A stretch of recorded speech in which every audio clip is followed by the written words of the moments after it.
Hello student, good morning to all of you. हम लोग आज क्लास 9 का टिश्यू चैप्टर पढ़ने जा रहे हैं। टिश्यू यानी ऊतक। तो आइए हम लोग स्टार्ट करते हैं। क्लास 9 का चैप्टर है चैप्टर नंबर 2 ऊतक। तो फर्स्ट ऑफ ऑल मैं हूं एस के पटेल और आप देख रहे हैं लवली सा चैनल इम्प्रेशन ट्यूटोरियल। तो आइए स्टार्ट करते हैं। टिश्यू, तो सबसे पहले जानिए सेल। सेल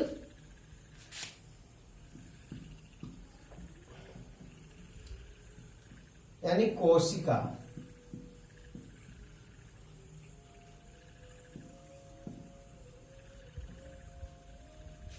कोशिका शरीर की क्या है? सबसे छोटी इकाई है।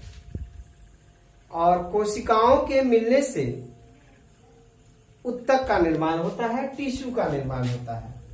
सेल जो है किसका निर्माण करते हैं? टिश्यू का। टिश्यू यानी ऊतक का निर्माण करते हैं। और ऊतक यानी कि एक ही प्रकार के ऊतक मिल करके और किस चीज का निर्माण करते हैं? अंग का निर्माण करते हैं, ऑर्गन का निर्माण करते हैं। अंग का। और कई अंग मिल करके मतलब एक तंत्र का निर्माण करते हैं, जिसको हम लोग ऑर्गन सिस्टम कहते हैं। एक सिस्टम बना लेते हैं। जैसे डाइजेस्टिव सिस्टम में जो है क्या है? माउथ है, स्टोमैक है, लार्ज इंटेस्टाइन है, स्मॉल इंटेस्टाइन है। तो सब मिल करके एक तंत्र यानी सिस्टम बनाते हैं, जिसको हम लोग क्या कहते हैं? Digestive system. तो ऑर्गन जो है मिल करके एक ऑर्गन सिस्टम का निर्माण करते हैं। ऑर्गन सिस्टम, जिसको हम लोग बोलते हैं अंग तंत्र। और सभी अंग तंत्र मिल करके और एक ऑर्गेनिज्म का निर्माण करते हैं।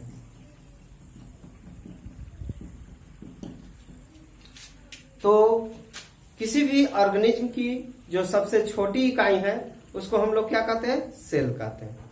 आज हम लोग बात करेंगे टिश्यू का। चलिए टिश्यू किसको कहते हैं इसको देखते हैं।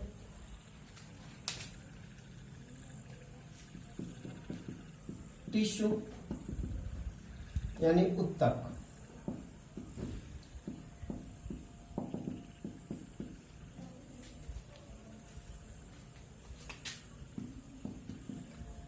समान उत्पत्ति,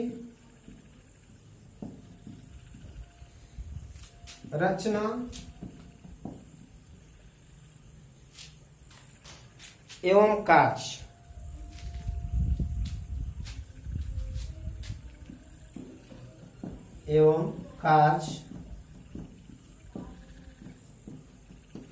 करने वाले कोशिकाओं के समूह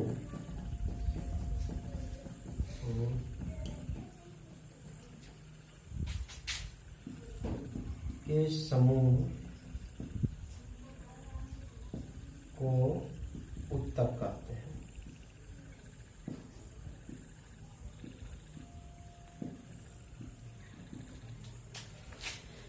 जिसकी उत्पत्ति समान हो, समान कार्य हो और उसकी रचना एक समान हो, उसके समूह को हम लोग क्या कहते हैं? ऊतक कहते हैं। जैसे सपोज डेट मान लीजिए कि ये मेरी त्वचा है, यहाँ के जो एक समूह है ऊतक को एक उठाए तो इसमें जो जितने भी हैं सब एक समान के कोशिका होंगे।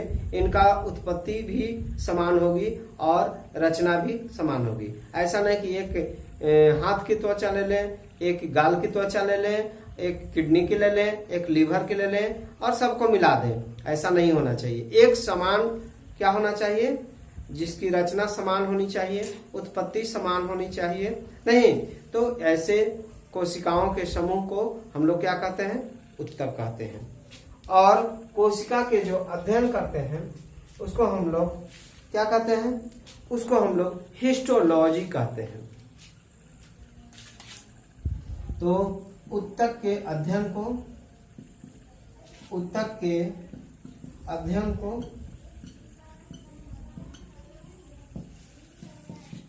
हिस्टोलॉजी कहते हैं, हिस्टोलॉजी कहते हैं। उत्तक के अध्ययन को क्या कहते हैं, हिस्टोलॉजी। तो हम लोग टिश्यू दो प्रकार के पढ़ना है, एक प्लांट टिश्यू पढ़ना है और दूसरा एनिमल टिश्यू पढ़ना है। टिश्यू कितना पढ़ना है, दो तरह के। एक हम लोग को पढ़ना है प्लांट टिश्यू, जिसको हम लोग कहते हैं पादप उत्तक, और दूसरे को कहते हैं एनिमल टिश्यू, जिसको बोलते हैं जंतु उत्तक। एक प्लांट टिश्यू और दूसरा है एनिमल टिश्यू। चलिए एक एक करके देखते हैं हम लोग प्लांट टिश्यू और एनिमल टिश्यू को। अब हम लोग प्लांट टिश्यू को देखते हैं। प्लांट टिश्यू यानी पादप उत्तक। पादप उत्तक दो प्रकार के होते हैं, एक है मेरिस्टेमेटिक टिश्यू, जिसको हम लोग विभाज्योत उत्तक कहते हैं। विभाज्योत उत्तक जो लाइफ टाइम विभाजित होते रहते हैं, उसी को हम लोग क्या कहते हैं, विभाज्योत उत्तक। दूसरा है परमानेंट टिश्यू, जिसको हम लोग कहते हैं अस्थायी उत्तक। यानी कि विभाज्योत उत्तक मेरिस्टेमेटिक टिश्यू को विभाजन होने के फलस्वरूप क्या बनता है, परमानेंट टिश्यू का निर्माण होता है, अस्थायी उत्तक का निर्माण होता है। अब देखिए यहाँ मेरिस्टेमेटिक टिश्यू पुनः फिर तीन भागों में विभाजित है या तीन पार्ट में विभाजित है। पहला है एपिकल, जिसको हम लोग शीर्षस्थ टिश्यू कहते हैं। दूसरा है इंटरकैलरी अंतर पार्श्वीय, और तीसरा है लैटरल पार्श्व। अस्थायी उत्तक, जिसको हम लोग परमानेंट टिश्यू कहते हैं, वो भी दो वर्गों में वर्गीकृत है। पहला है सिंपल और दूसरा है कॉम्प्लेक्स। सिंपल परमानेंट टिश्यू पुनः फिर तीन वर्गों में विभाजित है। तो सिंपल परमानेंट टिश्यू एक ही प्रकार के कोशिकाओं से मिलकर के बने होते हैं। सिंपल परमानेंट टिश्यू एक ही प्रकार के कोशिकाओं से मिलकर के बने होते हैं। सिंपल परमानेंट टिश्यू तीन वर्गों में विभाजित है। पहला है परेनकाइमा, जिसको हम लोग मृदु उत्तक कहते हैं। दूसरा है कोलेनकाइमा, जिसको स्थूलकोण, और तीसरा स्क्लेरेनकाइमा, दृढ़ उत्तक के नाम से हम लोग जानते हैं। तो तीन वर्गों में सिंपल परमानेंट टिश्यू को विभाजित किया गया। तो ये सिंपल परमानेंट टिश्यू क्या है, एक ही प्रकार के कोशिकाओं से मिलकर के बने हैं, एक ही प्रकार के सेल से बने हैं। कॉम्प्लेक्स दो या दो से अधिक प्रकार के कोशिकाओं के मिलने से कॉम्प्लेक्स परमानेंट टिश्यू का निर्माण होता है। तो कॉम्प्लेक्स परमानेंट टिश्यू दो वर्गों में वर्गीकृत है, एक को जाइलम कहते हैं, दूसरा को फ्लोएम कहते हैं। ने हिंदी में भी जाइलम और फ्लोएम के नाम से ही जानते हैं। तो आइए हम लोग देखते हैं मेरिस्टेमेटिक टिश्यू। मेरिस्टेमेटिक टिश्यू हम लोगों ने देखा क्या, तीन प्रकार के होते हैं, एक एपिकल, दूसरा इंटरकैलरी और तीसरा लैटरल होते हैं। तीन प्रकार के मेरिस्टेमेटिक टिश्यू होते हैं। एपिकल शीर्षस्थ, इंटरकैलरी अंतःपार्श्वी और लैटरल को पार्श्व कहते हैं। यहाँ देखिए ये जो एपिकल टिश्यू है, यहाँ पे ये पौधे हैं, इस पौधे के शीर्ष स्थान पे यानी कि क्या है, तना के शीर्ष पे और यहाँ जड़ के शीर्ष पे, ये सब इस जगह पे कौन सा टिश्यू उपस्थित होते हैं, एपिकल मेरिस्टेमेटिक टिश्यू उपस्थित होते हैं। इनका मुख्य कार्य है पौधे की लंबाई में वृद्धि करना। ये क्या करते हैं? पौधे की लंबाई में वृद्धि करते हैं, क्योंकि ये बार बार विभाजित होते हैं और विभाजित होकर के परमानेंट टिश्यू यानी कि अस्थायी ऊतक में क्या होते हैं? बदल जाते हैं। दूसरा है लैटरल टिश्यू। लैटरल टिश्यू देख रहे हैं हम लोग, ये है लैटरल टिश्यू, यहाँ पर स्थित होता है। ये क्या है कि जड़ एवं तना के लैटरल यानी पार्श्व भाग में स्थित होता है। इसका मुख्य कार्य है पौधे की मोटाई को वृद्धि करता है।